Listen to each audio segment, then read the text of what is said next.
राजस्थान, मध्य प्रदेश, छत्तीसगढ़, तेलंगाना और मिजोरम में विधानसभा चुनावों की तारीखों का ऐलान हो चुका है। मुख्य चुनाव आयुक्त राजीव कुमार ने प्रेस कॉन्फ्रेंस में बताया कि छत्तीसगढ़ में 2 फेज में 7 और 17 नवंबर को वोटिंग होगी। इसके अलावा मध्य प्रदेश में 17 और राजस्थान में 23 नवंबर को सिंगल फेज में वोटिंग होगी। चुनाव आयोग के मुताबिक मिजोरम में 7 नवंबर और तेलंगाना में 30 नवंबर को एक ही फेज में वोटिंग की जाएगी। 5 राज्य के रिजल्ट 3 दिसंबर को घोषित होंगे। मुख्य चुनाव आयुक्त ने बताया कि इन राज्यों में कुल 16.14 करोड़ मतदाता हैं। इनमें से 8.2 करोड़ पुरुष मतदाता, 7.8 महिला मतदाता और इस बार 60.2 लाख नए मतदाता पहली बार वोट डालेंगे। चुनावों का ऐलान हो चुका है, चुनावी बिगुल फूंक चुका है और आज से आचार संहिता लग गई है।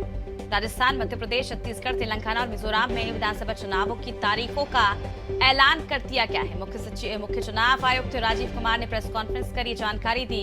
छत्तीसगढ़ में 2 फेज में 7 और 17 नवंबर को वोटिंग होगी। इसके अलावा मध्य प्रदेश में 17, राजस्थान में 23 को सिंगल फेज में वोटिंग की जाएगी। चुनाव आयोग के मुताबिक मिजोरम में 7 नवंबर, तेलंगाना में 30 नवंबर को एक ही फेज में वोटिंग होगी। 5 राज्य के रिजल्ट 3 दिसंबर को सामने आएंगे। मुख्य चुनाव आयुक्त ने जानकारी दी है कि इन राज्यों में जो मतदाता हैं वो 14 करोड़ मतदाता हैं। Poll will be 7th November and date of counting would be 3rd, which is common of course for all these states, and elections in all these states would be completed by 5th of December. So date of poll is 7th November.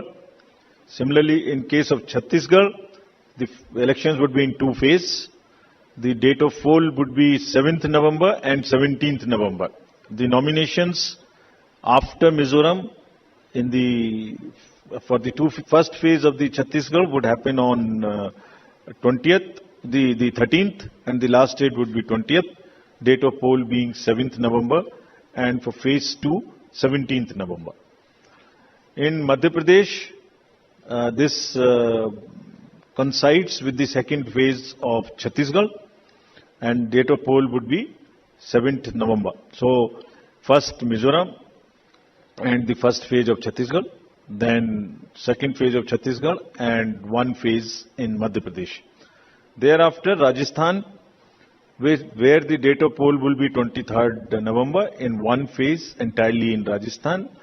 The date of issue of Gazette notification would be 30th October, and date of counting for everyone being 3rd of December. Telangana would